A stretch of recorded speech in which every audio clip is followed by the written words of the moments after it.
नमस्कार रसिक श्रोते हो. आज वाचनाला सुरुवात करण्याच्या आधी मी आपल्या चॅनलच्या श्रोत्या स्मिता कानडे यांचे आभार मानते. दीर्घकथा, कादंबरिका किंवा कादंबरी वाचताना एकापेक्षा अनेक भागांमध्ये ती मी वाचत असते आणि तशीच वाचावी लागते, कारण मोठी असते ती, त्यामुळे त्याचे भाग पाडूनच ती वाचावी लागते. तर त्याची प्लेलिस्ट करावी हे मला स्मिता कानडे यांनी सुचवलं. खरं म्हणजे हे सगळ्यांना माहिती असणार, पण मला माहिती नव्हतं आणि त्यासाठी मी स्मिता कानडे यांचे आभार मानते.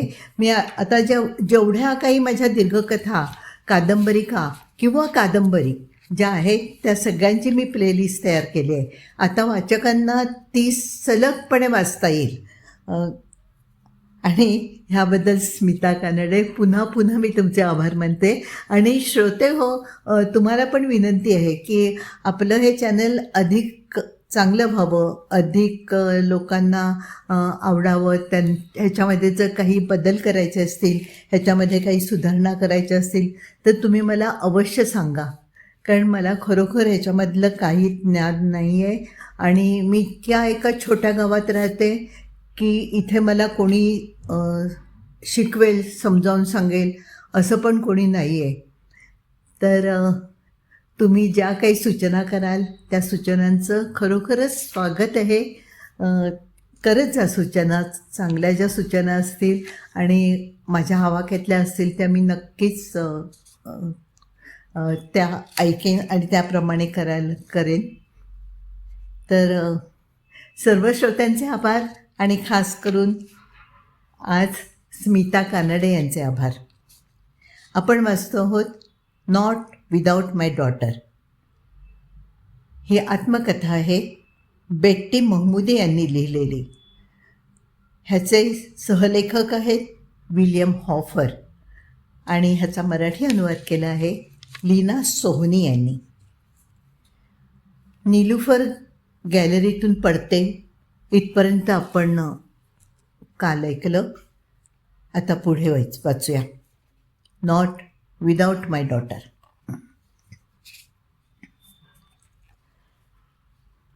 बाबा हाजी आणि आमे बोझकच्या दुसऱ्या मुलाची, मोर्टेझा आणि नस्तरान यांची छोटी मुलगी, केवळ 1.5 वर्षांची, इतकी गोड, एखाद्या बाहुलीसारखी, दंगा करून महातोबचा बर्थडे केक जमिनीवर पाडून रडणारी, हसरी, खेळकर नीलुफर. महातोबला आणि मला तिचा फार लळा होता. मुडीचे शब्द ऐकताच माझ्या छातीत धस्स झालं. त्या छोट्या बाळाचं काय झालं असेल?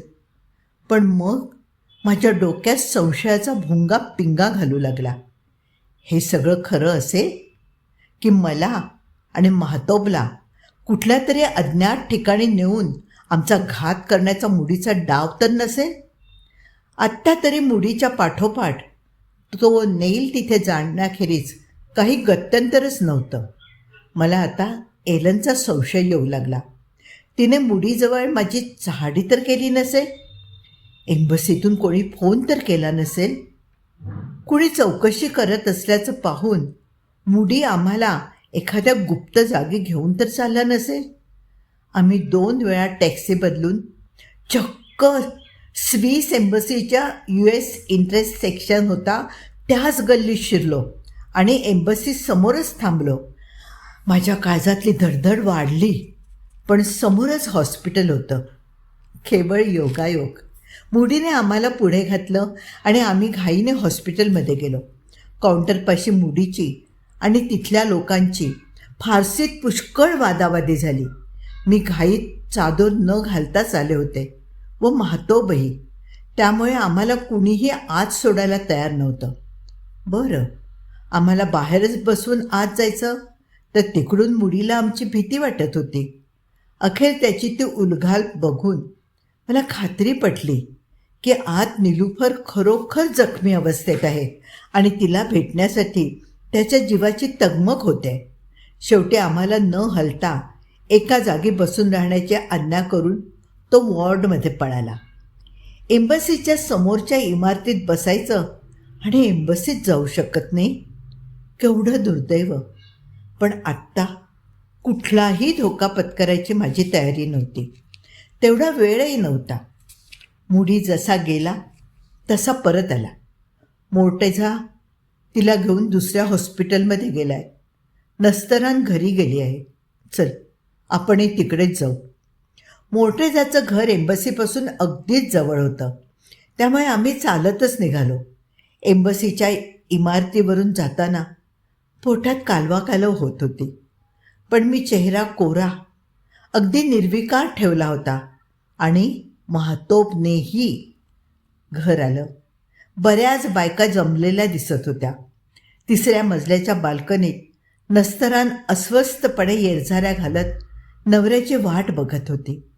याच बाल्कनीतून तिचं बाळ खाली पडलं होतं. बाल्कनीचा कठडा 1.5 फुटाहूनही बुटका होता. सगळ्या गावात होता तसाच. आणि लहान मुलं खाली पडून दगावण्याचा प्रकारही नित्याचाच होता. वाट बघण्यात 2 तास गेले. महातोब घाबरून मला बिलगून बसली होती. आमच्या दोघींच्या डोळ्यासमोर हसऱ्या गोंडस निलुफरचा चेहरा येत होता. तिला बरं कर अशी आम्ही दोघी देवाची मनापासून प्रार्थना करत होतो. मी नस्तरांची समजूत घालत होते. मला तिच्या बाळाबद्दल किती प्रेम वाटतं हे तिला ठाऊक होतं. तसंच मी पण तिच्यासारखीच एक आई होते. तिचं दुःख जाणू शकत होते. नस्तरान उठून परत एकदा त्या बाल्कनीतून रस्त्यावर डोकावण्यासाठी गेली. पाठोपाठ मी आणि महातोबही गेलो. इतक्यात लांबून मोर्टेझा आपल्या दोघा भावांबरोबर येताना दिसला. दोघांच्याही हातात चेहरा टिपायच्या टिश्यू पेपर्सची मोठी मोठी खोकी होती. ती बघताच नस्तरानने काळीच गोठवणारी किंकाळी फोडली. ते तसले टिश्यू पेपर्स केवळ माणूस गेल्यावरच वापरतात, अश्रू पुसायला. काही सांगायची गरजच नव्हती. ती धावत जिन्याकडे गेली. सगळे वर पोचले होते. मोरदे मोरदे, आपलं बाळ गेलं ग. मोर्टेझा पाझरणाऱ्या डोळ्यांनी कसाबसा म्हणाला. एक मोठा हंबरडा फोडून नस्तरान जमिनीवर कोसळली. खोलीत रडण्याचा, छाती पिटून आक्रोश करण्याचा एकच कोलाहल माजला. मुडी, महातोब आणि मी आम्ही सगळेच रडू लागलो. मोर्टेझा आणि नस्तरांच्या बाबतीत जे घडलं त्या गोष्टीचं मला अतोनात दुःख झालं. पण जशी रात्र त्या रडण्या ओरडण्यात, आक्रोश करण्यात जाऊ लागली तसे माझ्या मनात माझ्या आणि महातोबच्या भविष्याचे विचार येऊ लागले. या दारुण प्रसंगामुळे आता आपण ठरवलेल्या बेतावर पाणी पडणार की काय अशी मला भीती वाटू लागली. आज मंगळवार होता. येत्या रविवारी मी मिसेस अलावीला बागेत भेटणार होते.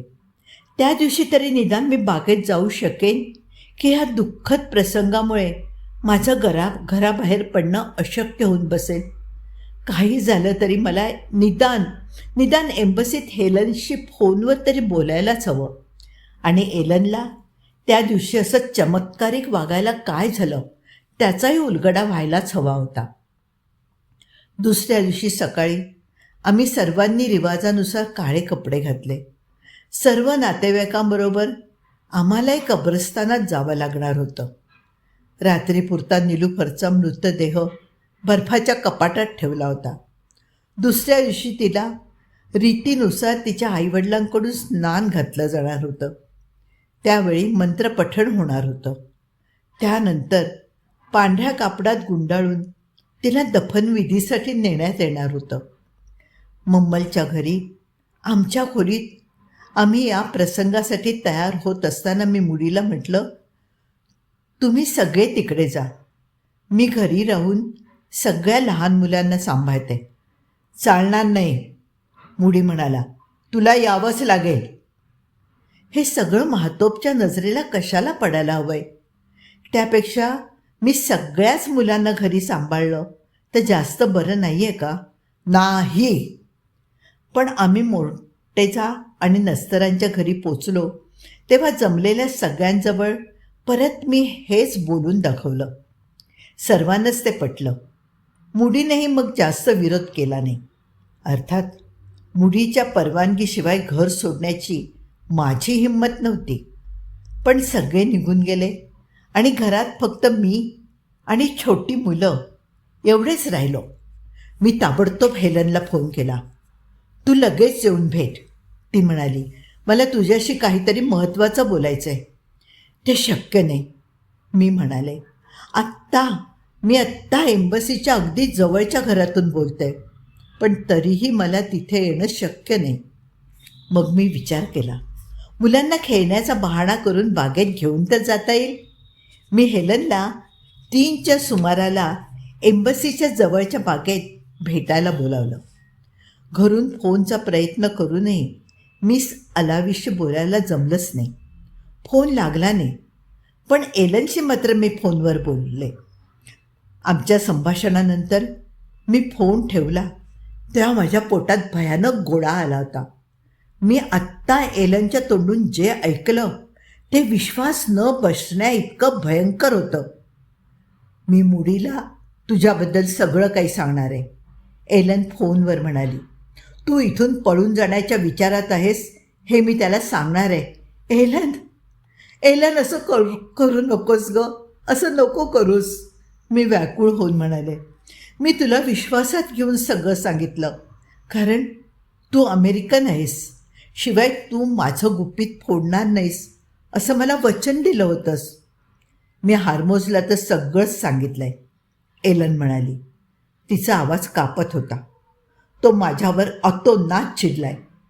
त्याने मला एम्बसीच्या जवळपाससुद्धा पाऊल टाकायचं नाही अशी धमकी दिली आहे. शिवाय मी मुडीला सगळं काही सत्य सांगणं हे इस्लाम धर्माप्रमाणे माझं कर्तव्य आहे असंही त्याने बजावलं आहे. हे बघ, मी जर वेळच्या वेळी तुझ्या या बेताविषयी मुडीला सांगितलं नाही आणि उद्या तुझ्या आणि माहतोबच्या जीवाचं काही बरं वाईट झालं तर त्याचं पाप माझ्या माथी येईल. त्याला सांगणं मला भाग आहे. भीतीने मी थरथर कापू लागले. कदाचित हे ऐकल्यावर तर मुडी मला मारूनसुद्धा टाकेल. आता तो नक्की माहतोबला माझ्यापासून तोडणार आणि मला अक्षरशः एका खोलीत बंद करून ठेवणार यात शंकाच नव्हती. आत्तापर्यंत जे थोडंफार बाहेर पडायचं स्वातंत्र्य होतं तेही आता गेलं आहे. हे ऐकल्यावर तो माझ्यावर कधीच विश्वास ठेवणार नाही. हेलन प्लीज माझ्यावर दया कर, मी हुंदका दाबत कशी तरी म्हणाले. निदान मला स्वतःची चूक स्वतः त्याच्यापुढे कबूल करायची संधी दे. Please Elon. मी फोनवर रडले, भेकले, ओरडले, दयेची याचना केली. आमच्या दोघींच्या अमेरिकन असल्याच्या नात्याची आठवण करून दिली. पण काही फायदा झाला नाही. तिचा निर्धार कायमच राहिला. आमच्या दोघींच्या, माझ्या आणि माहतोबच्या भल्यासाठी, आमच्यावरील प्रेमाखातर आणि इस्लाम धर्माचं पालन करण्याखातर हे मुडीला सांगणं भागच आहे असं ते परत म्हणत राहिले. निदान मला मुडीला हे सांगण्याची संधी दे, मी जीवाच्या आकांताने ओरडले. मी जास्त व्यवस्थित समजावून सांगू शकेन. ठीक आहे, एलन थोडा विचार करून म्हणाली. अजून थोडी मुदत मी तुला देते, पण तू जर लवकर ठरल्याप्रमाणे त्याला सांगितलं नाहीस तर मात्र मी सांगणार. मी फोन ठेवला. आपला गळा दाबून कोणीतरी आपला जीव घेतंय असं मला वाटू लागलं. आता मी काय करू शकणार होते? किती काळ मी थांबू? एलनने मुडीजवळ माझी चहाडी इतक्यात करू नये म्हणून मी काय युक्ती करू? का खरंच ती म्हणते तसं मुडीला सांगणं मला भाग आहे? आणि नंतर त्याची प्रतिक्रिया काय होईल? तो मला भरपूर मारहाण करणार यात तर शंकाच नव्हती. पण रागाने आंधळा होऊन आणखीन काही बरं वाईट काहीतरी जर त्याने केलं तर आणि मग कशाला कशाला मी भोळेपणाने त्या एलनजवळ मोकळेपणाने सगळं सांगितलं. काय गरज होती इतका विश्वास टाकायची. पण आपलं दुर्दैव आपल्या स्वतःच्याच देशातल्या खुद्द अमेरिकन स्त्रीच्याच रूपात आपल्याला भेटेल हे मला तरी आधी कुठे ठाऊक होतं. माझं मन सैरभैर झालं. वाटेल ते वेडेवाकडे विचार मनात येऊ लागले. म्हणून मी उठून घरातला पसारा आवरायला सुरुवात केली. आधी स्वयंपाकघर, ते घाणीने भरलं होतं. फरशीवर तर पाऊल ठेवणं शक्य नव्हतं. मी आधी झाडू घेऊन फरशी धुवून काढली. कपाटाच्या खालून अर्धमेली झुरळं तडफडत बाहेर आली. घशातून बाहेर पडणारी मळमळ दाबत मी सगळं स्वयंपाकघर लखलखीत केलं. बाहेरच्या खोलीत 15 लहान मुलांनी नुसता धुमाकूळ घातला होता. घरात काय भाजीपाला सामानसुमान आहे याचा अंदाज घेऊन मी रात्रीचं जेवण तयार करण्याच्या मागे लागले. या माणसांच्या जीवनात जेवण खाण या गोष्टीला इतकं महत्त्व होतं की क्रियाकर्म करून परतल्यावर आयतं जेवण समोर आलेलं बघून सगळे नक्कीच खुश होतील असा मी विचार केला. भीतीने काळीच घशात आलं होतं. कसं तरी स्वयंपाकात मी मन रमवत होते. निलुफरच्या अशा दुःखद अकाली मृत्यूमुळे आम्ही अजून कितीतरी दिवस हार्मोज आणि एलनला भेटू शकणार नाही व तेवढंच माझं मरण थोडं पुढे ढकललं जाईल असा मी मनाला दिलासा देत होते. कदाचित माझं नशीब जर फारच बलवत्तर असेल तर मिस अलावी त्यापूर्वीच काहीतरी हालचाल करेल आणि कदाचित माझी सुटकासुद्धा होईल. काम कर, काम, विचार करू नकोस, काम कर असं मी माझ्या मनाला बजावत होते. मी स्वयंपाकघरात तास्कोबो, घेवड्याच्या शेंगा आणि कांद्याची परतून भाजी करत होते. तेवढ्यातच माणसं परत आली. फरिश्ते तातडीने स्वयंपाकघरात शिरले. भाजीच्या पातेल्यात डोकावून नाक मुरडत म्हणाली, यात कोणी कांदा घालतात का? असं नको करूस.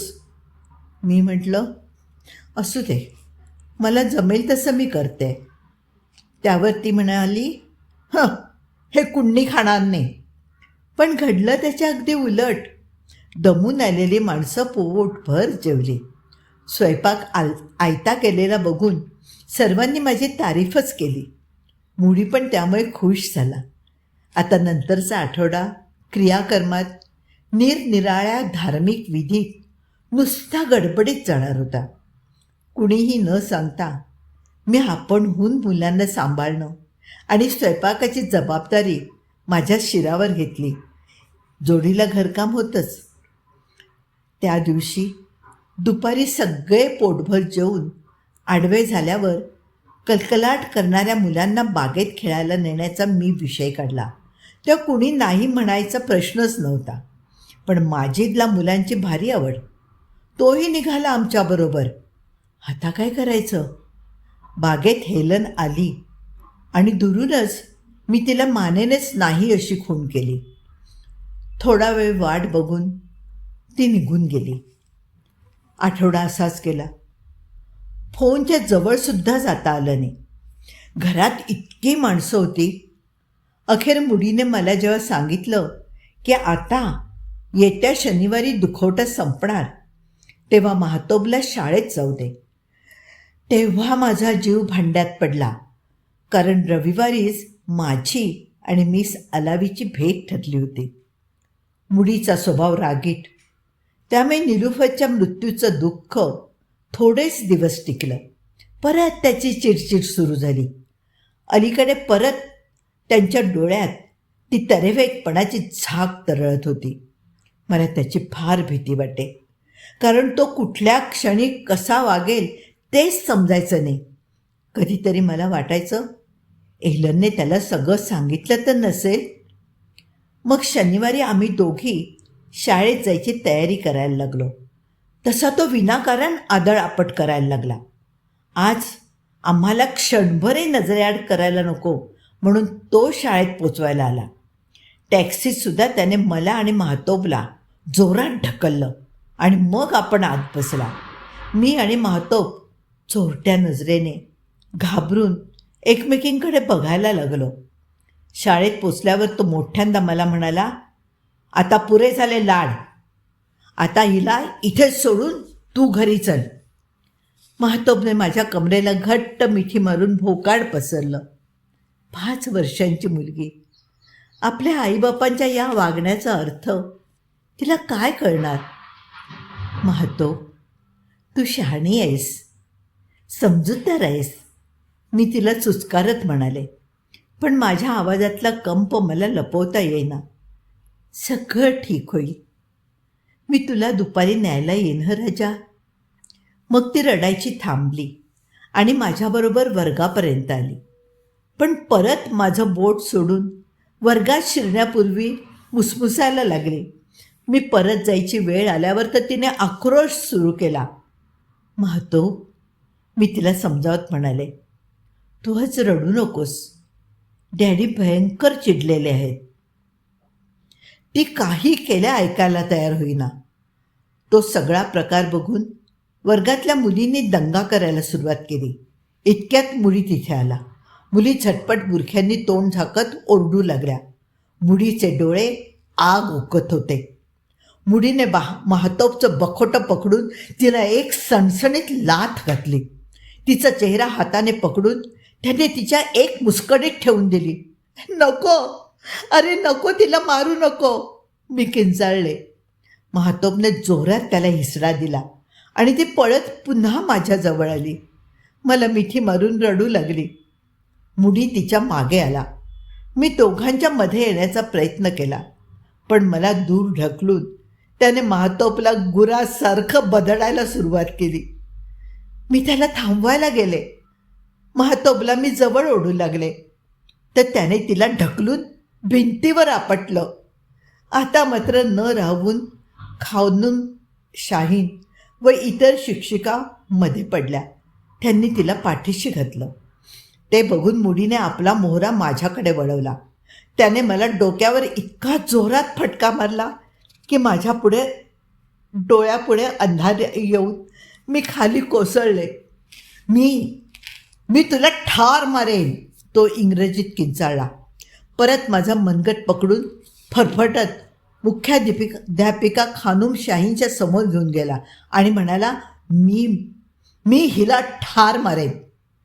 मी मनात एकच म्हणत होते, मला हवं तेवढं तू मार, पण माहतोबच्या वाटेला जाऊ नको. अखेर माहतोबला शाळेत सोडून मी त्याच्याबरोबर जायला निघाले. म्हटलं, इथे ही निदान सुरक्षित तरी राहील. माहतोब परत एकदा शिक्षकांच्या तावडीतून निसटून माझ्यापाशी आली. तिला धीर देऊन परत पाठवली आणि मी कसायाच्या मागून निघालेल्या गायीसारखी घरी निघाले.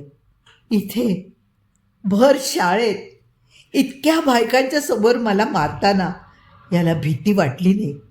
घरी गेल्यावर तर हा माझा नक्कीच खून करेल.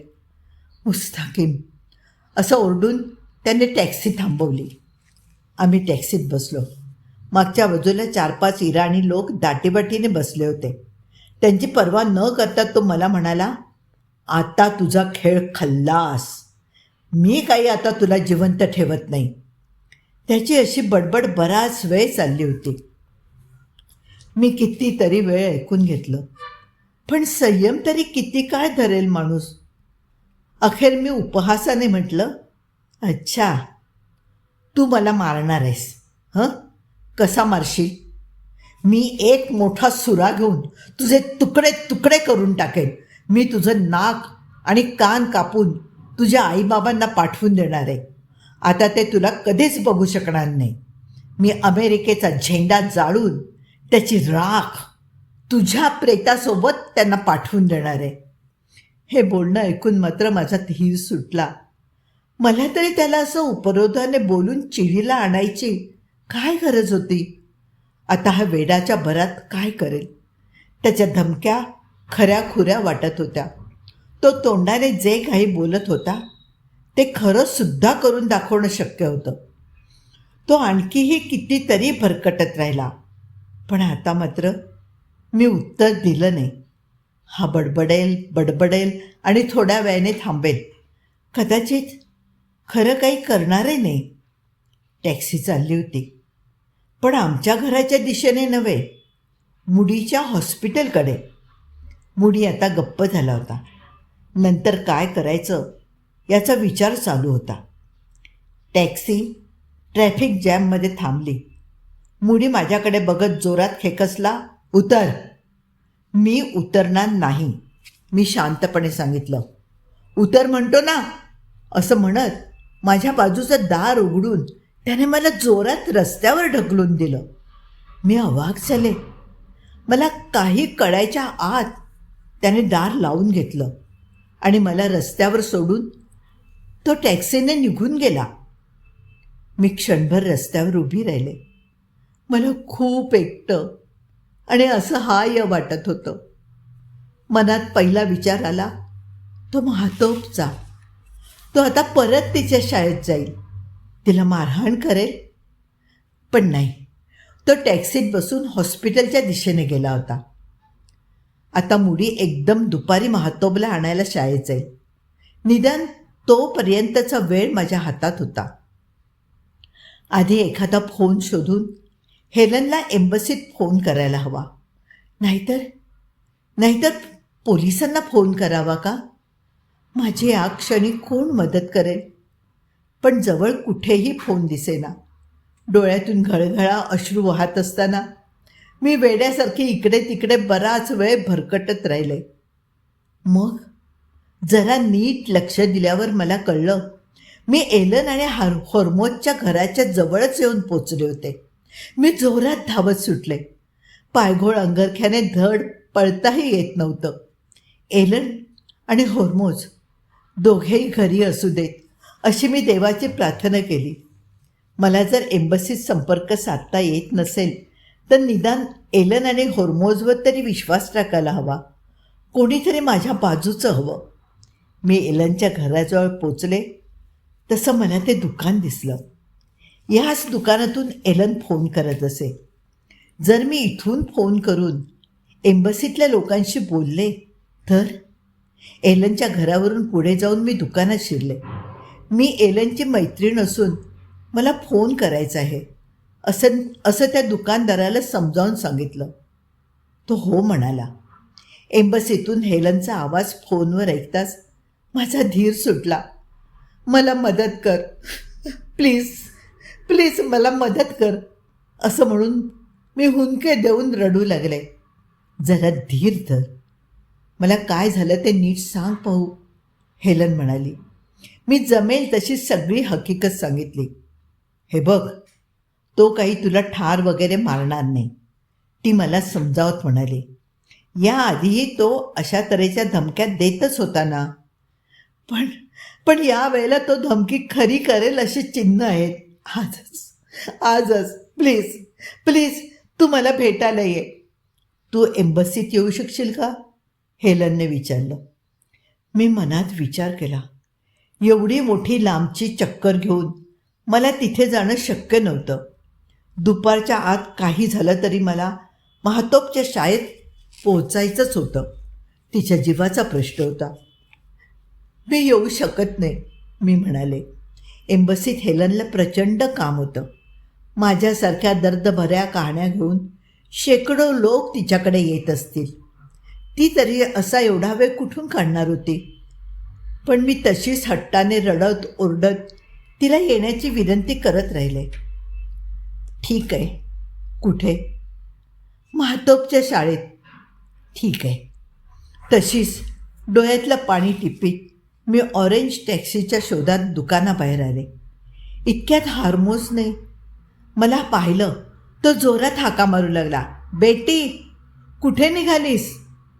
कुठे नाही, मला जाऊ दे, मी ठीक आहे, असं मी ओरडले खरी. पण माझ्या अवतारावरून काहीतरी घडलं असावं असा त्याने अंदाज केला. तो भराभर जिने उतरून रस्त्यावर आला. काय झालं ते तर सांगशील? मला जाऊ दे, मला जाऊ दे, मी अजूनही हुंदके देत होते. हे बघ, ह्या अशा स्थितीत काही आम्ही तुला जाऊ देणार नाही. काय झालं? काही नाही, काही नाही, मला जायलाच हवं.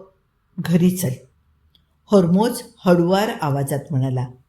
काय घडलं ते सगळं नीट सांग आणि मग आम्ही तुला शाळेत घेऊन जाऊ.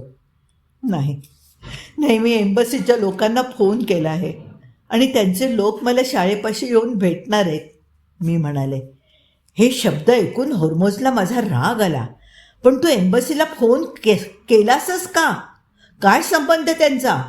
या सगळ्या गोष्टीपासून त्यांना 4 हात दूर ठेव. ते तुझी कुठल्याही प्रकारे मदत करणार नाही. माझ्याकडे काही उत्तर नव्हतं. मी नुसता एक हुंका दिला. तू फार मोठी चूक करतेस, हॉर्मोज समजावणीच्या सुरात म्हणाला. तू एम्बसीला फोन केला होतास हे जर का मुडीला कळलं तर कठीण परिस्थिती होईल. मी निघते, मी म्हणाले. मला महतोबच्या शाळेत पोचायचं आहे. मी ऐकत नाही असं बघून शेवटी हॉर्मोज म्हणाला, चल, मी आणि एलन तुझ्याबरोबर येतो. आम्ही शाळेत पोचलो.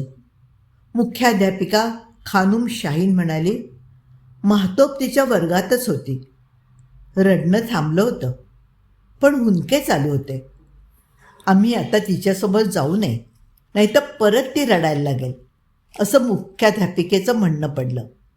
एलन आणि हॉर्मोज मुख्याध्यापिकेशी बराच वेळ बोलले.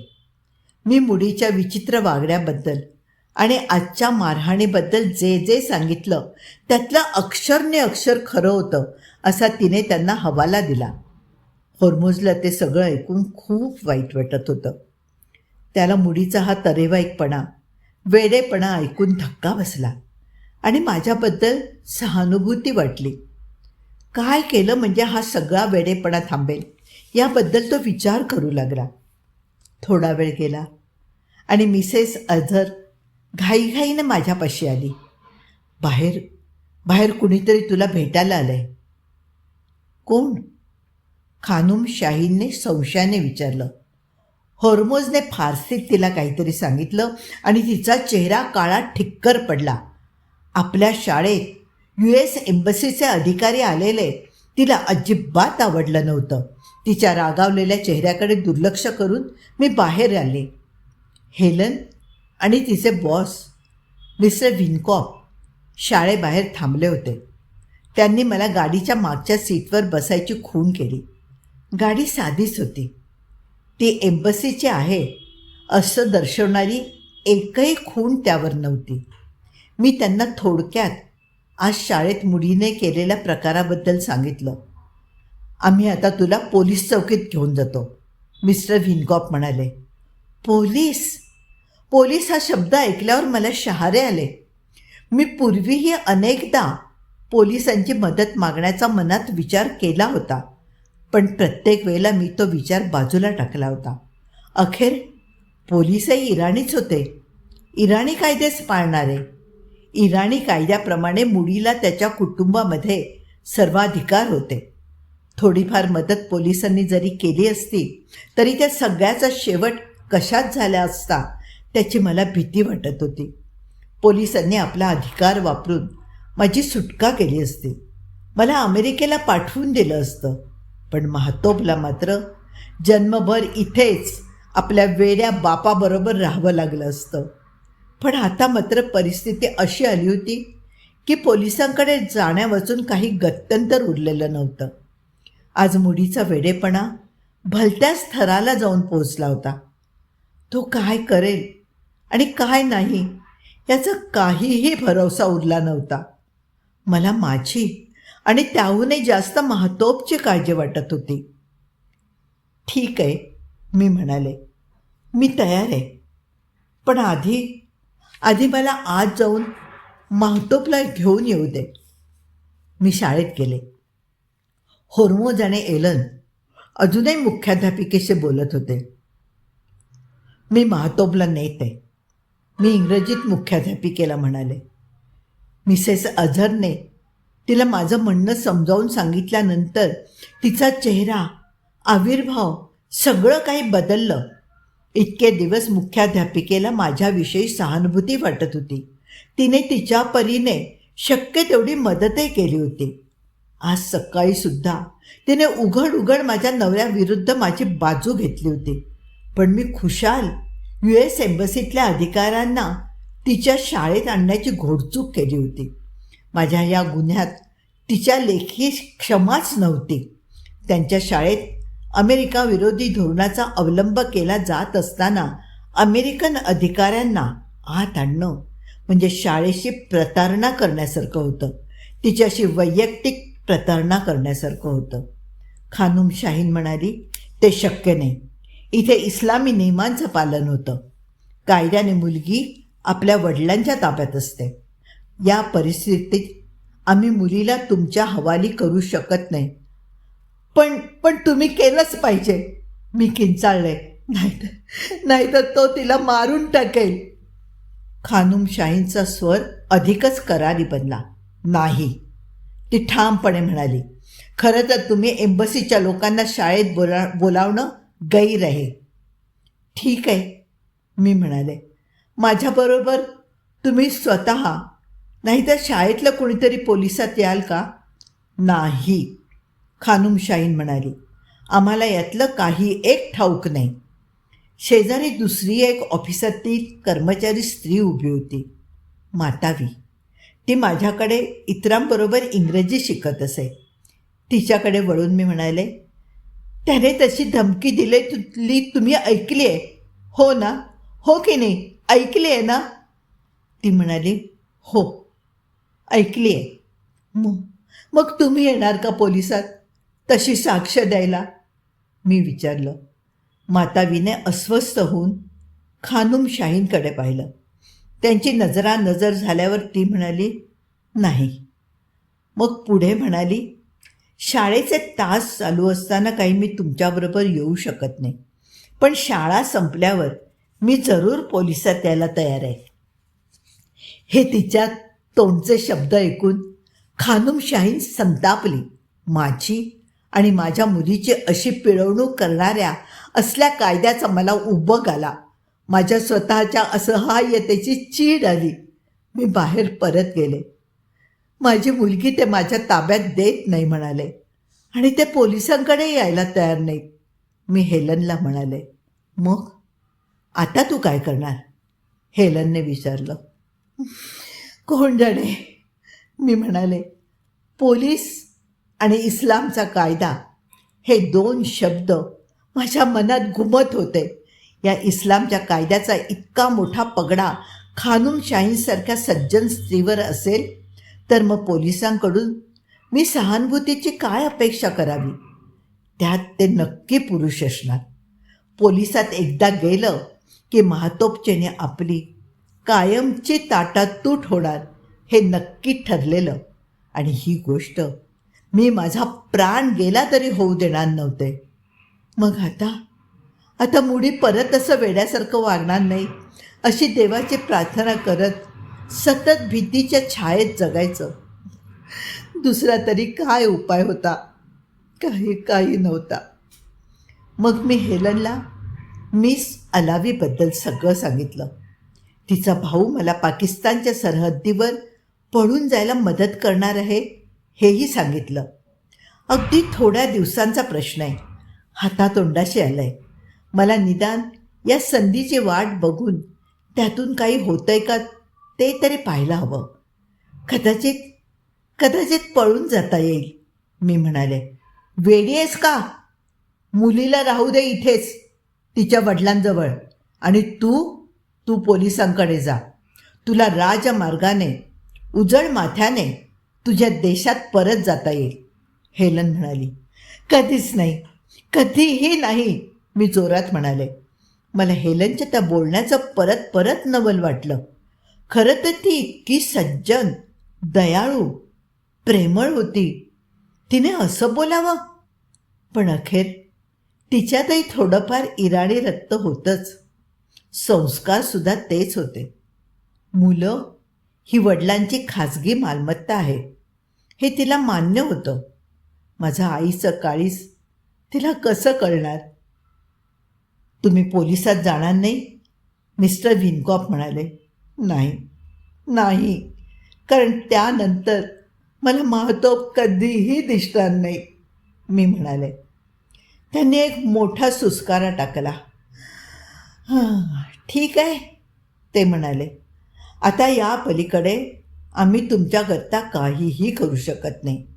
मला वाटतं तुमच्याबरोबर जे कोणी आले आहेत त्यांच्याशी मी बोलतो. मी एलन आणि होर्मोजला बाहेर बोलावलं. तुम्ही यांची काही मदत करू शकाल का, मिस्टर व्हिनकॉप होर्मोजला म्हणाले. हो, होर्मोज म्हणाला. आम्ही तिला इथे एकटी सोडणार नाही. आम्ही मुडी येईपर्यंत इथे थांबू. मग आम्ही बेटी आणि माहतोब दोघींना आमच्या घरी नेऊ. हा सगळा प्रश्न सुटेपर्यंत ते आमच्याकडेच राहतील. आता सगळे शांत झाले. एलन आणि होर्मोजची मला मदत करायची खरंच इच्छा होती. हेलन आणि मिस्टर व्हिनकॉप या दोघांनी मला त्यांच्या घरचे टेलिफोन नंबर दिले. काही अडचण आलीच तर लगेच फोन कर असं सांगून ते निघून गेले. मी, एलन आणि होर्मोज गाडीत बसून मुडीची वाट पाहू लागलो.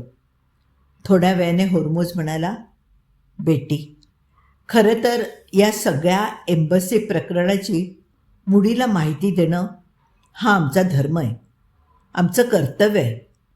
तरी पण तुला त्रास होऊ नये म्हणून यातलं एक अक्षरही आम्ही मुडीला सांगणार नाही. पण आता यातून तरी काहीतरी व्यवस्थित मार्ग काढायला हवा. तू पुन्हा असलं काही करणार नाहीस असं आम्हाला वचन दिलं पाहिजेस. थँक्यू, मी हळूच म्हणाले. माझ्या माहतोब करता मला इराणमध्ये कायमचं राहावं लागलं तरी मी राहीन. मी परत पळून जायचा प्रयत्न करणार नाही. मला हे सगळं नंतर कुराणावर हात ठेवून सांगावं लागेल असंही त्यांनी बजावलं. थोड्या वेळानंतर टॅक्सीतून मुडी आला.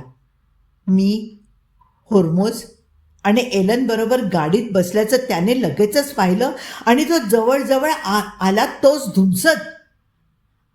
आपल्या भानगडीत त्यांना ओढायचं काय काम होतं, तो माझ्यावर ओरडला. तिची काही चूक नाही, ती नकोच म्हणत होती, पण आम्हीच आग्रह धरला, होर्मोज म्हणाला. सगळं खोटं, मुडी ओरडला. तिने तुम्हाला मुद्दाम आमच्या भानगडीत मध्ये घातलंय. मुम्मल आणि रेझा आपल्या दाईजानच्या पुढे एक अक्षरही बोलायला कचरत, पण होर्मोज थोडाच ऐकून घेणार. मुडीहून वयाने तरुण, तब्येतीने दणकट आणि पिळदार अंगयष्टीच्या होर्मोजने तशीच वेळ आली असती तो मुडीला सहज लोळवलं असतं. ही गोष्ट मुडीलाही ठाऊक होती, पण अर्थात होर्मोजही खूप शांतपणे संयमाने बोलला. हे बघ, आपण माहतोबला घेऊ आणि सगळेच आमच्या घरी जाऊ. तिथे सर्व नीटपणे बोलू, तो म्हणाला. थोडा वेळ विचार करून मुडीने ते मान्य केलं. दुपारभर माहतोब माझ्या मांडीवर किलकिले डोळे करून पडून होती. मुडीची धुसफूस चालू होती. त्याने एलन आणि होर्मोजजवळ माझ्याबद्दल तोंडाला येईल ते सांगितलं. मी इतकी वाईट होते की खरं तर त्याने मला केव्हाच घटस्फोट द्यायला हवा होता. आयातुल्ला खोमेनीसारख्या महात्म्याचा मी तिटकारा करत असे.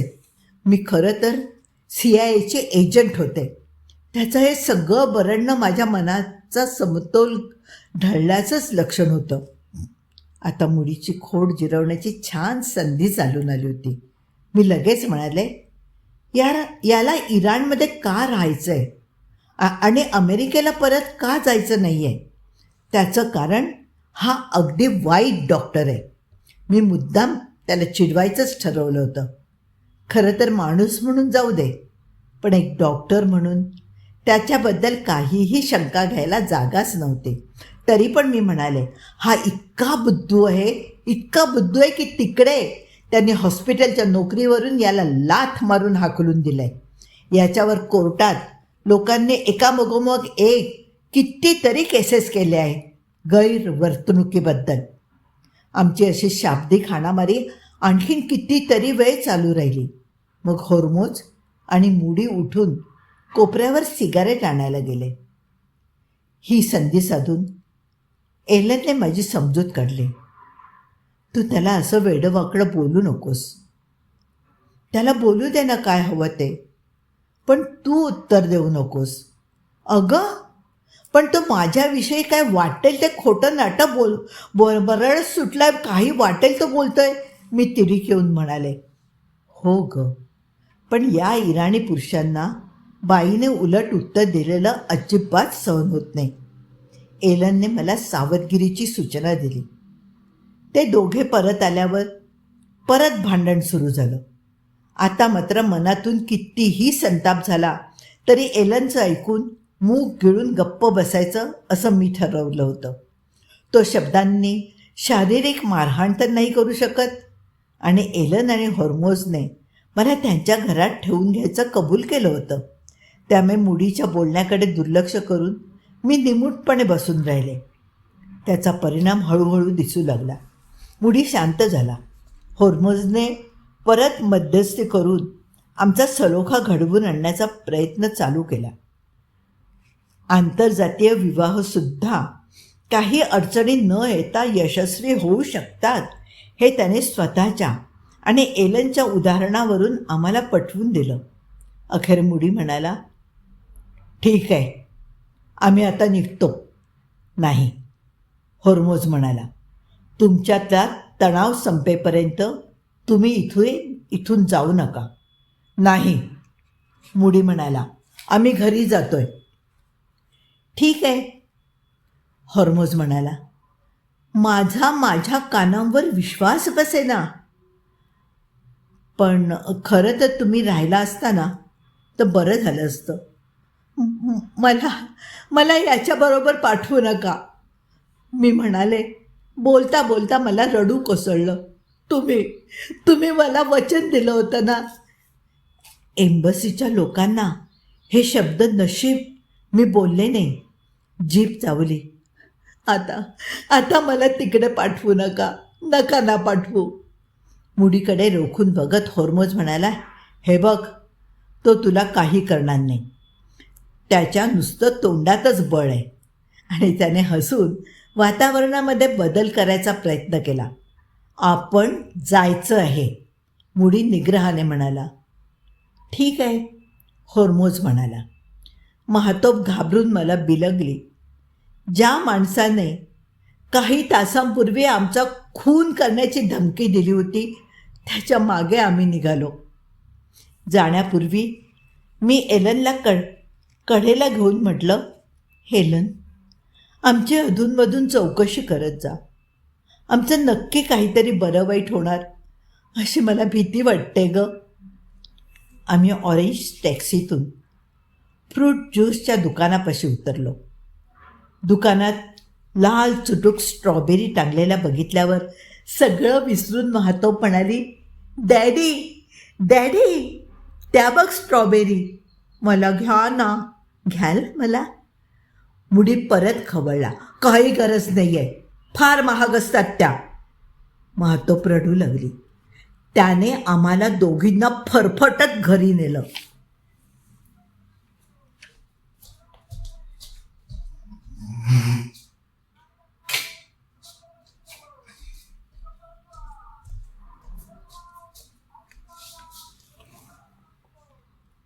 या असल्या वातावरणात मी आणि अगणित रात्री सताड उघड्या डोळ्यांनी विचार करत घालवल्या असतील. ही एक अशीच रात्र, पण आत्तापर्यंतच्या सर्व रात्रीहून महाभयंकर. आम्ही घरी आल्यापासून मुडीने माझ्याकडे संपूर्णपणे दुर्लक्ष केलं होतं. मम्मल, नसरीन यांच्याशी त्याचं काहीतरी गुप्त खलबत चाललं होतं. मध्यरात्र उलटून गेल्यावर तो खोलीत झोपायला आला. खरं तर मी जागीच होते, पण मी डोळे गच्च मिटून झोपल्याचा बहाणा केला. तो लगेच घोरायला पण लागला. माझ्या मनात भीतीची पाल चुकचुकत होते. या घरात मम्मल काय, रेझा काय, कुणीच माझं रक्षण करायला येणार नव्हतं. या मुडीचा माथेफिरूपणा दिवसेंदिवस वाढतच चालला होता. त्यामुळे माझी झोप उडाली होती. न जाणो हा अचानक उठला आणि त्याने आपला गळा दाबला. नाहीतर सुरा खुपसून प्राण घेतला तर, नाहीतर एखाद्या वेळेला प्राणघातक इंजेक्शन देईल तो आपल्याला. असा विचार करून डोकं फुटायची पाळी येत होती. रात्र संपायला तयार नव्हती. जरा कुठे खुट्ट आवाज झाला की मी दचकून महातोबला कुशीत घेत होते. अखेर अझानच्या आवाजाने पहाट उजाडली.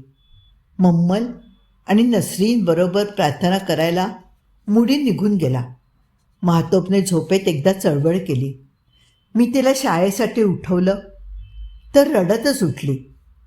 पोटात दुखतंय असं म्हणून 10 वेळा बाथरूमच्या खेपा झाल्या. मुडीचा यापुढील बेत काय असेल हे मला कळून चुकलं. मला वाटलं होतं तसाच मुडी येऊन मला म्हणाला, आज मी एकटाच हिला शाळेत पोचवायला जाणार आहे, तू घरी थांबायचंयस. हे शब्द ऐकताच मला सर्व काही चित्र स्पष्ट झालं. मला आणि महतोबला एकमेकींपासून वेगळं ठेवायचं म्हणजे तरी आम्ही अखेर शरण जाऊ. महतोब, डॅडींनी जर चल म्हटलं तर न रडता तुला जावं लागेल. तू शहाणी आहेस ना. आता डॅडींशी खूप नीट शहाण्यासारखं वागायचं. हं, जरी डॅडींनी तुला माझ्यापासून दूर नेलं तरी जायचं. मी डोळ्यातल्या पाण्याला बाण घालत त्या एवढ्याशा जीवाला समजावून सांगत होते. काय इलाज होता दुसरा.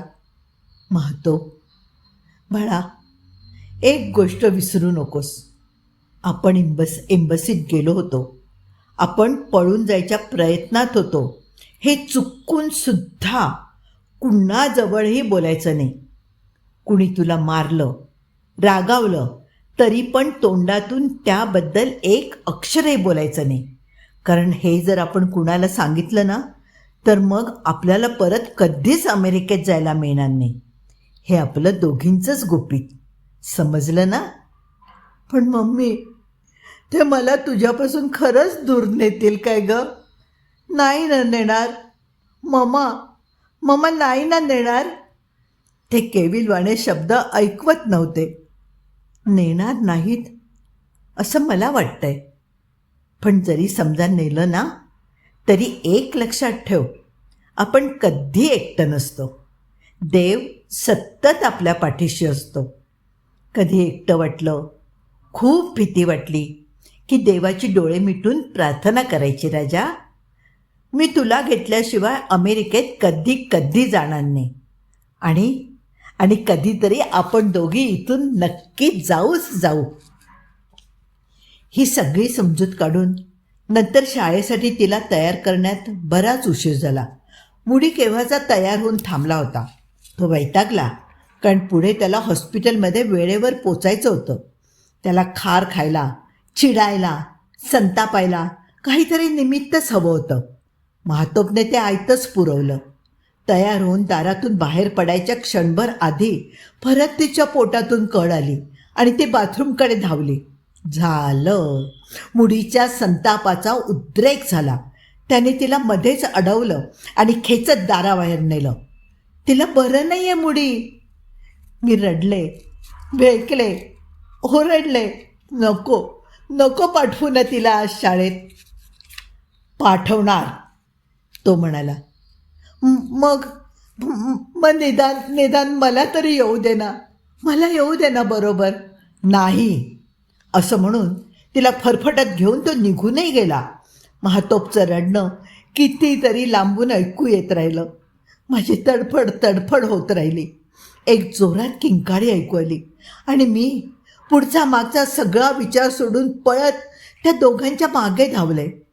महातोबला सोडवायला एखाद्या चवताळलेल्या वाघिणीसारखी मुडीच्या अंगावर झेप घेतली. त्याला ओरबाडलं. त्याचा शर्टाला सुद्धा मोठा थोरला धस लागला. महातोबला दूर ढकलून मुडी माझ्यावर चाल करून आला. त्याने घरासमोर मला खाली पाडलं आणि दोन्ही हातांनी माझं डोकं जमिनीवर थाड अनेकदा आपटलं. महातोब घाबऱ्या पळत घरात गेली. ती नसरीनला हाका मारू लागली.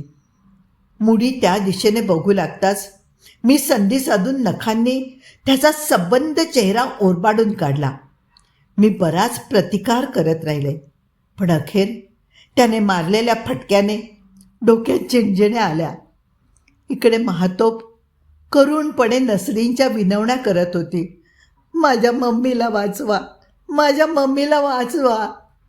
पण नसरीन बेडरूमचा दरवाजा आतून बंद करून बसून राहिली. ती काही माझ्या मदतीला आली नाही. कुणी आलं नाही, कुणीसुद्धा आलं नाही. एव्हाना आम्ही मारत मारत मम्मलच्या घरात पोचलो होतो. मला सोडवण्यासाठी महातोप पण आत आली होती. माझ्या मनात फक्त एकच विचार होता, या नराधमाच्या ताब्यात तिला देता कामा नये. म्हणून मी जीवाच्या आकांताने ओरडत सुटले, महातोप, महातोप, एसीकडे जा, जा, इथे थांबू नकोस, जा. खूप वेळ सांगितल्यावर ती नाईलाजाने एसीच्या घरी गेली.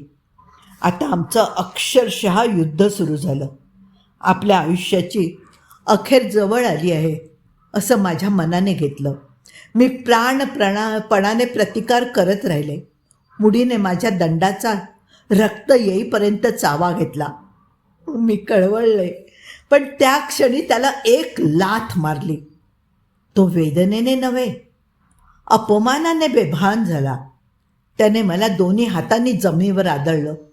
मी पाठीच्या मणक्यावर हबकले आणि संपूर्ण शरीरातून जसं काही वेदनेचं मोहोळ उठलं. मला आपलं आपण उठून बसताही येईना. नंतर कितीतरी वेळ तो मला लाथा घालत, माझे केस ओढत, तोंडाने शिव्या शाप देत उभा राहिला. पण माझी प्रतिकार करायची ताकदच संपली होती. अर्धमेल्या अवस्थेत मी कणत पडले होते. अचानक तो तीरासारखा उठून खोलीबाहेर पडला आणि त्याने दरवाजा लावून बाहेरून कुलूप लावून घेतलं. थोड्याच वेळात एसीच्या घरातून महातोपच्या किंकाळ्या ऐकू येऊ लागल्या. माझ्या पोटात धस्स झालं. कशी तरी फरफटत लंगडत मी बाथरूममध्ये गेले आणि कमोडचं झाकण बंद करून त्यावर उभी राहिले. खिडकीच्या जवळून जो पाईप गेला होता तो एसीच्या बाथरूमच्या बाहेर गेला होता. त्या पाईपला कान लावून मी काही आवाज ऐकू येतो का ते ऐकू लागले. अवघा जीव कानात गोळा करून खालच्या घरातून मुडीचा आवाज ऐकू येत होता. तो एसीपाशी माझी गाऱ्हाणे सांगत होता. एसी मात्र हो, नाही एवढीच उत्तरं देत होते. महातोपचा आवाजही नव्हता. हे असं बराच वेळ चाललं. अशा अवघडलेल्या स्थितीत टाचा उंच करून उभं राहून माझ्या पाठीच्या कण्यातून कळावर कळा येत होत्या. पण मला आत्ता या क्षणी त्याची पर्वा नव्हती. हळूहळू खालून येणारे आवाज लहान लहान होत गेले. बोलणं समजेनसं झालं आणि कानठळ्या बसतील एवढ्या मोठ्या आवाजात महातोपची किंकाळी ऐकू आली. मी त्या आवाजाच्या दिशेने कान लावून ऐकू लागले आणि एका भयानक सत्याची जाणीव झाली. मुडी तिला बाहेर घेऊन चालला होता. घराबाहेरचं लोखंडी फाटक बंद केल्याचा कर्कश आवाज माझ्या खऱ्याखुऱ्या तुरुंगवासाची, एकांतवासाची सुरुवात. टॉयलेटमधून बाहेर पडून मी नसरीन मम्मलला हाका मारू लागले, पण ते दोघे कुठेतरी निघून गेले होते. मी घराच्या पुढच्या बाजूच्या बंद खिडकीच्या काचेला नाक लावून पाहण्याचा प्रयत्न केला. थोडंफार दिसत होतं. मुडीने महातोबला अमीरच्या बाबा गाडीत बांधून ठेवलं होतं. हात पाय जखडलेले. आत्ता आपण तिला असं खिडकीतून या स्थितीत बघतोय हे बहुधा अखेरचंच, असे काही बाही विचार माझ्या मनात यायला लागले. डोळे पाण्याने परत एकदा भरून आले. मी तशीच धावत कशी तरी बेडरूममध्ये गेले आणि कपाटातून मुडीचा कॅमेरा घेऊन परत खिडकीपाशी आले. महातोप अजूनही रडत होती. मुडी तिची बाबा गाडी तशीच ढकलत होता. मी तेवढ्यात त्या दोघांचा एक फोटो काढला. माझं बाळ आता मला परत कधीच भेटणार नव्हतं. कधीच भेटणार नव्हतं. बेटी, तू ठीक आहेस ना? एसी खालून ओरडून विचारत होती. मी बाथरूममध्ये रडत रडत चेहरा, दातातून येणारं रक्त वगैरे धुत होते. तिने ते ऐकलं. हो, मी ओरडले. पण पण मला तुझ्याशी बोलायचं आहे. तू जरा मागच्या अंगणात ये. मी बाल्कनीत येते. मी कशी तरी फरफटत बाल्कनीत गेले. एसी, एसी, तू मुलीला घरात का घेतलंस? तू महातोबला का पाठवलंस त्याच्याबरोबर? का का नाही तिला सांभाळलंस? अगं, ती माझ्या घरात आलीच नव्हती. दाराच्या बाहेरच लपून बसली होती. मुडीने आधी तिला धरलं आणि मगच तो घरात घुसला. मी तरी काय करणार ना? बिचारं माझं बाळ. मी एसीला म्हणाले, एसी, एसी, प्लीज प्लीज तू मला मदत कर. रेझा कामावर गेलाय, ती घाबरून म्हणाली. तिला माझ्याविषयी खूप सहानुभूती होती, पण नवऱ्याच्या परवानगीशिवाय एक पाऊलही उचलायची तिची हिंमत नव्हती. आणि तेही दाहिजांविरुद्ध? शक्यच नाही. मी काही करू शकत नाही ग, ती खिन्नपणे म्हणाली. एसी, महातोब कुठे आहे? देव जाणे, तो तिला कुठे घेऊन गेला. काही कल्पना नाही ग मला. इतक्यात घरातून एसीचा छोटा मुलगा मेहदी रडू लागला. माझा निरोप घेऊन एसी घाईने आत घरात गेली. मी परत आत आले. काय करावं? एम्बसीला फोन करावा का? खरं तर हे आपल्याला आधी कसं सुचलं नाही?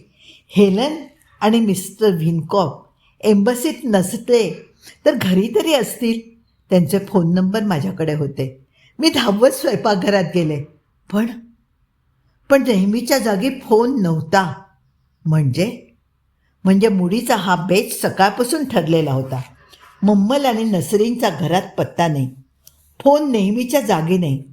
म्हणजेच घडलं ते फार साधं नव्हतं. माझ्या विरुद्ध पद्धतशीर कट रचण्यात आला होता.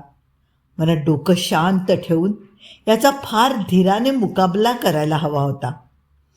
पिंजऱ्यात अडकलेल्या जखमी श्वापदाप्रमाणे मी अस्वस्थपणे घिरट्या घातल्या. नंतर सुटकेचा काही मार्ग दिसतोय का म्हणून प्रत्येक भिंतीचा बारकाईने तपास केला. बाल्कनीतून उडी मारावी का? पण त्याने काय होणार? एक तर उंचावरून पडून काहीतरी व्हायचं. शिवाय रेझा आणि एसीच्या घरामागच्या अंगणात आपण कोंडून पडणार. भोवतीची भिंत इतकी उंच की ती पार करून जाणंच शक्य नाही. आपल्या बाल्कनीतून शेजारच्या घराच्या बाल्कनीत उडी मारावी का? मारायला जमेल का? जमलं तरी ते परत मला मुडीच्या हवाली करणार नाहीत कशावरून? विचार करून डोकं भडभडू लागलं. परत मी खिडकीला नाक लावून बाहेरचा रस्ता निरखू लागले. रस्त्यावर नेहमीसारखी वर्दळ चालू होती.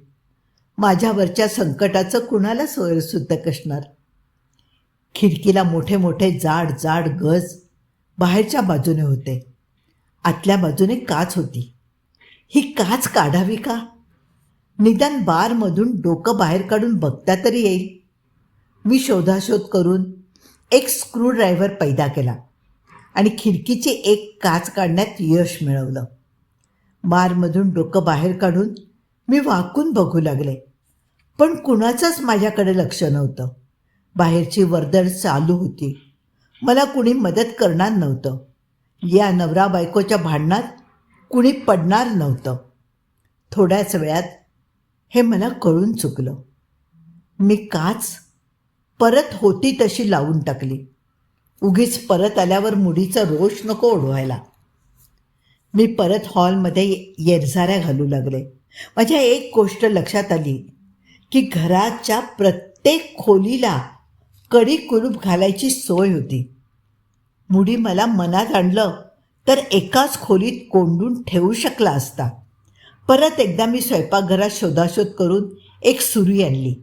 अशीच आणखीन बारीक सारीक 1-2 हत्यारं आणून हॉलमध्ये एका कोपऱ्यात कार्पेटच्या खाली दडवून ठेवली.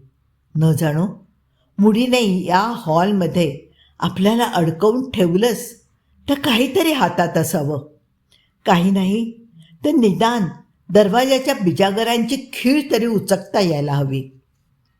पण परत सुटकेचा काही मार्ग दिसतो का याचा मी शोध सुरू केला. मला आठवलं, या घरातून बाहेर पडून दुसऱ्या मजल्याच्या जिन्यात जाण्याकरता एक खिडकी होती. तिच्यावर पडदा लटकत असे. मुळी त्याबद्दल विसरला असावा. तिच्या दाराला कुलूप नव्हतं. या खिडकीतून उडी मारून जिन्यात पोचणं सोपं होतं. पण जिना उतरल्यावर खालच्या दरवाजाला भक्कम कुलूप लटकत होतं. जिन्यात एकदा उडी मारल्यावर खाली जाण्याऐवजी वर छतावर गेलं तर घराच्या छपरावरून कदाचित शेजाऱ्यांच्या छपरावर उडी मारता आली सुद्धा असती. पण मला शेजारी आश्रय देतील?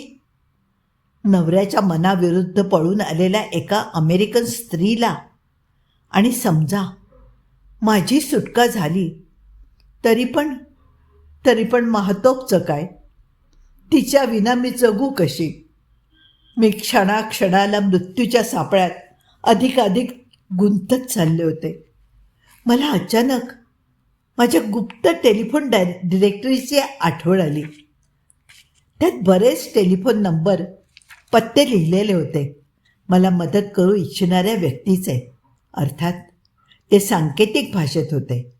पण तरीही यदा कदाचित माझं काही बरं वाईट झालं तरी त्या माणसांच्या जीवाला धोका नको. मी घाईघाईने खोड रबरने ते नंबर व पत्ते खोडून टाकले. काही पानं तर मी सरळ फाडून जाळून टाकली आणि त्यांची राख गटारात टाकली. अतिश्रमांनी आणि वेदनांनी शरीर थकलं होतं, ठणकत होतं. मी जमिनीवर अंग टाकलं आणि ग्लानीने डोळे मिटले. किती वेळ गेला देव जाणे. जाग आली ती दरवाजाच्या कुलपात किल्ली फिरवण्याच्या आवाजाने. मी सावध होऊन बसले. दार उघडून AC आत आली. तिच्या हातात जेवणाची थाळी होती. घासभर खाऊन घे, ती माझ्या कपाळावरून हात फिरवत मृदूपणे म्हणाली. मी थाळी हातात घेतली आणि ACशी बोलायचा प्रयत्न केला. पण ती फारसं बोलायला तयार नव्हती. खूप घाबरल्यासारखी, कुठल्या तरी दडपणाखाली असल्यासारखी अशी वाटत होती ती. ती काही न बोलता उठली आणि बेटी, आय एम सॉरी एवढंच बोलून बाहेर पडली. जाताना परत दाराला कुलूप लावून गेली. मी जेवणाची भरलेली थाळी उचलून स्वयंपाकघरात नेऊन ठेवली. घशाखाली घास जाणं शक्यच नव्हतं. कितीतरी तासानंतर मुडी परत आला, एकटाच. ती कुठे? मी रडू दाबत विचारलं. तुला काय करायचं आहे? तो खेकसला. आता ती माझ्या ताब्यात आहे. तुझा आणि तिचा संबंध नाही. तो मला बाजूला सारून बेडरूममध्ये निघून गेला. त्याच्या चेहऱ्यावर मी नखांनी ओरबडल्याच्या लाल लाल चरचरीत खुणा होत्या. ते बघून त्याही अवस्थेत मला आनंदाच्या उकळ्या फुटल्या. पण माझं बाळ कुठे होतं? मुडी थोड्या वेळाने बाहेर आला. त्याच्या हातात महातोबचे कपडे आणि तिची लाडकी बाहुली होती. ती कुठे आहे? मला नुसतं डोळ्यांनी तिच्याकडे बघू दे. नुसतं डोळ्यांनी बघेन. तिला तिची बाहुली हवी आहे. एवढंच बोलून त्याने मला दूर ढकललं आणि परत घराला कुलूप लावून तो निघून गेला. दुपारी मी अंथरुणात निश्चित पडून राहिले. अचानक कर्कश बेल वाजली. कुणीतरी आमच्याकडे भेटायला आलं होतं. खाली जिन्यापुढच्या कुलूपबंद दारासमोर उभं होतं. मी इंटरकॉमवरून कोण आहे असं विचारलं. ती एलन होती. मी तिला घरात बंदिस्त असल्याचं सांगितलं. तू खिडकीखाली ये म्हणजे आपल्याला बोलता येईल, मी म्हटलं. मी परत एकदा खिडकीची काच बाजूला काढून डोकं बाहेर काढलं. खाली एलन तिच्या 2 मुलांबरोबर उभी होती. मुलांना तहान लागल्याने ती वाटेत सहज इकडे शिरली होती. पण मी मुलांना पाणी देऊ शकत नव्हते. मला कोंडून ठेवलं होतं. ते मी छोट्या आलीला समजावून सांगितलं. आमचा हा सगळा संवाद ऐकून एसी पाण्याने भरलेला पेला घेऊन बाहेर आली. बेटी, मी तुझ्यासाठी काय करू? एलनने विचारलं. तू जा आणि हॉर्मोजला घेऊन ये, मी म्हणाले. दोघं मिळून मुडीशी जरा बोला. एलनने ते मान्य केलं. ती मुलांना घेऊन गेली. तिच्या चादरची टोकं वाऱ्यावर फडफडत होती. त्याच दुपारी मी बाल्कनीत उभी असताना खालच्या अंगणातून रेझा माझ्याशी बोलला. खरं तर एसीकडे घराची किल्ली होती, तरी पण तो वर आला नाही. त्याच्याशी बोलताना मला रडू कोसळलं.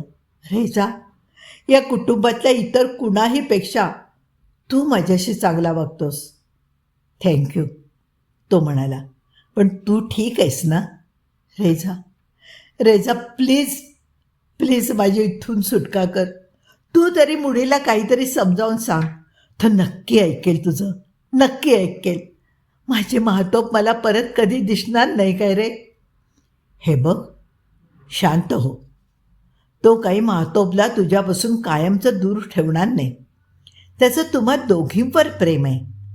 महातोब आपल्या आईविना एकटी लहानाची मोठी व्हावी असं त्याला कसं वाटेल? तो आईबापाविना लहानाचा मोठा झाला आहे. तसंच महातोबचं व्हावं असं त्याला वाटत नाही. पण तू बोल ना त्याच्याशी काहीतरी. मी ते मात्र करू शकणार नाही. त्याला जे काही ठरवायचं असेल ते ठरवू दे. मी त्यामध्ये दखल देऊ शकत नाही. पण निदान प्रयत्न तरी कर ना. आजच्या आज प्रयत्न कर. आज तर शक्यच नाही. मला ऑफिसच्या कामाकरता दौऱ्यावर जायला लागणार आहे. थोड्या दिवसांनी परत आल्यावर बघूया, रेझा म्हणाला. तू जाऊ नको, प्लीज प्लीज इथे थांब. मला फार भीती वाटते रे, फार भीती वाटते. मला एकटं राहायचं नाही आहे. मला जावं लागेलच, रेझा म्हणाला. संध्याकाळ व्हायच्या सुमारास एसीने दार उघडलं. चल खाली, ती म्हणाली. खाली गेले तर एलन, हॉर्मोज, रेझा सगळे तिथे बसले होते. मग आम्ही एकत्र बसून या सगळ्यातून काय मार्ग काढता येईल याची सांगोपांग चर्चा केली. आजपर्यंत या सगळ्यांनी प्रत्येक वेळेला मुडीची बाजू घेतली होती. माझ्या विरुद्ध त्याला साथ दिली होती. ते सगळे मनाने वाईट होते व माझे शत्रू होते अशातला भाग नाही. पण त्यांनी मुडीला साथ देऊन त्यांच्या धर्माचं पालन केलं होतं. पण त्यांना माझ्याबद्दलही माया वाटत होती. आणि महातो, ती तर सगळ्यांचीच कमालीची लाडकी होती. माझं हे दुःख उघड्या डोळ्यांनी कोणालाच बघवत नव्हतं. पोलिसात जाणं हे या प्रश्नाचं उत्तर नव्हतं. मी पण या गोष्टीला तयार नव्हते. रेझा आणि एसीच्या उपस्थितीत मी एलन आणि हॉर्मोजजवळ एम्बसीकडे मत मागण्याचा विषयसुद्धा काढू शकत नव्हते. शिवाय त्या दोघांनीही एम्बसीच्या लोकांशी संपर्क साधायला नाहीच म्हटलं असतं. आता काय? मुडीशी सगळ्यांनी बोलूनच हा प्रश्न सोडवायला हवा होता. आणि मुडी तो कुणाचाही ऐकून घेण्याच्या मनस्थितीत असणार नाही. त्याचं डोकं फिरलेलं असेल अशी सगळ्यांची खात्री होती. केवळ आत्ताच नव्हे तर कधीच नाही. माझ्या मनात संतापाचे कड दाटून येऊ लागले. अरे कोणीतरी धरून ठोकून काढा त्याला, नाही तर कैदेत टाका. मला आणि महातोबला अमेरिकेला पाठवून द्या. मला सगळ्यांना ओरडून सांगावंसं वाटत होतं. पण वास्तवात ते कसं शक्य होतं? यातून दोन्ही बाजूंना पटेल असा मार्ग मलाच काढणं भाग होतं. डोळ्यासमोर होता फक्त अंधार. इतक्यात पुढचं फाटक वाजलं. रेझा लगबगीने उठून बाहेर गेला आणि मुडीला घरात घेऊन आला. तू वरून खाली कशी आलीस? तो मला बघून ओरडला. एसीकडे त्या घराची किल्ली आहे, तिनेच मला आत बोलावून आणलं. आधी किल्ली दे मला. तो एसीकडे बघून खेकसला. एसीने लगेच किल्ली आणून दिली. असू दे दाहीजान, तुम्ही बसा, रेझा मवाळपणे म्हणाला. इतक्यान एरलन आणि हॉर्मोजकडे मुडीचं लक्ष गेलं. हे दोघे इथे काय करतायत? तो किंचाळला. आपल्याच थोड्या अडचणी आहेत, मी म्हणाले. ते दोघं मदत करायला आले. आपल्याला काहीही अडचणी नाहीत, तो कर्कशपणे ओरडला. असल्याच अडचणी तर त्यात तुला आहेत. मग त्या दोघांकडे वळून तो म्हणाला, आत्ताच्या आत्ता तुम्ही दोघे इथून चालते व्हा. आमच्या भानगडीत नाक खुपसायचं काम नाही तुमचं. हे शब्द ऐकताच एलन आणि हॉर्मोज तात्काळ जायला निघाले. तुम्ही दोघं जाऊ नका, प्लीज प्लीज, मी आगतिकपणे ओरडले. तुम्ही निघून गेलात तर हा माझा खून करेल. कुणाला कळणार देखील नाही. हा माझा खून करेल. हे बघ, त्याने आम्हाला जा म्हणून सांगितल्यावर आम्ही इथे थांबणार नाही. तू आणि तुझं नशीब, हॉर्मोज म्हणाला. ते दोघे निघून गेले. मुडीने मला खेचत वर आणलं आणि आपण आत येऊन घराला आतून कुलूप घातलं. मम्मल आणि नसरीन कुठे आहेत? मी घाबरत विचारलं. तुझं हे असलं वागणं ते आणखीन किती सहन करणार? किती सहन करणार ते लोक? ते दोघं नसरीनच्या माहेरी राहायला गेलेत. तूच घालवून दिलेस त्यांना. मुडीच्या डोळ्यात आणि आवाजात ती वेडेपणाची झाक परत तरळत होती. हे बघ, या सगळ्या प्रकारात दुसऱ्या कोणीही तोंड खुपसलेलं मला चालणार नाही. तू कुणाजवळ याविषयी ब्र देखील काढायचा नाही. मी आता सगळ्यांना चांगला सरळ करणार आहे. रात्रभर आम्ही दोघंच तिथे होतो, एकाच पलंगावर, शेजारी. मी शक्य तेवढं अंग चोरून झोपले होते. मला त्याचा स्पर्श देखील नको होता. रात्रभर मी मनातल्या मनात देवाची आळवणी करत होते. झोप तर लागत नव्हती. दुसऱ्या दिवशी सकाळी मुडी कामावर जायला तयार होऊन निघाला. जाताना महातोपचा बनी रॅबिट म्हणाला, तिला हा हवाय, आणि त्याला घेऊन तो निघून गेला. आपण आज इथे थांबूया. पुढे काय झालं? बेट्टीवर, महातोपवर काय ओढवलं? त्या दोघींची भेट झाली का? ऐकूया पुढच्या भागात.